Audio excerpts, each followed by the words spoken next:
ओम शांति। आज बाबा ने कहा, बच्चे बंधन मुक्त बनो।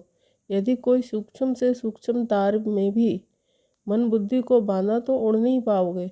इसलिए खुद को डबल लाइट आज़ाद पंछी बनाओ, चाहे तो बिंदु रूप में, चाहे तो फरिश्ता रूप में। यदि कहीं भी जरा सा भी फंसे तो उड़ नहीं पाओगे। मंजिल ऊंची है तो प्रसाद भी ऊंचा करना पड़ेगा। इसलिए स्वयं को हर बंधन से मुक्त करो।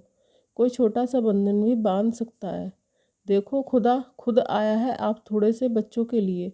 तो अपने ऊंच भाग और ऊंच पाड़ को समझो और सब कुछ बुद्धि से बाप को समर्पण कर दो। आप सबके पास है क्या? कीचड़ पट्टी ही तो है। बस उसे अपना समझ सोचते हो कि समय पर काम आएगा, लेकिन नहीं, काम नहीं आएगा बल्कि दुख देगा। इसलिए इससे बाहर निकलो। देखो, खुद खुदा आया है तुम्हें अपने संग, अपने समान बनाकर घर परम धाम में ले जाने के लिए। यदि तुम स्वयं ही कहीं फंसे रहोगे तो बाप भी क्या करेगा? इसलिए स्वयं को स्वयं ही मुक्त कर बाप समान बन। बाप परमपिता के सभी खजानों के अधिकारी बनो। ये सब खजाने आपके ही हैं। जितने हल्के रहोगे उतनी ही तेज और ऊंची उड़ान उड़ सकोगे, अर्थात तीव्र पुरुषार्थ कर पाओगे। अब इस समय के महत्व को समझ समय को सफल करो।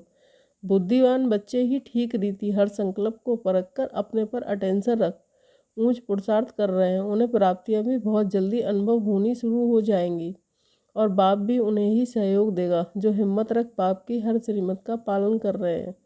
जिस आत्मा ने स्वयं को किसी भी बंधन में, चाहे कर्म व्यवहार में, चाहे परिस्थिति में, चाहे व्यवहार संस्कार के साथ, चाहे संबंध के साथ बांधा हुआ है, तो इस बंधन के कारण फिर भारी हो, उसकी हिम्मत कम हो जाएगी, जिससे वह बाप की मदद का पात्र नहीं बन पाता। इसलिए दृढ़ रहे, सब कुछ बाप के हवाले कर पुरुषार्थ करो। फिर भी परिस्थितियां हल्की हो जाएंगी और आत्मा भी हल्की हो जाएगी। ओम शांति।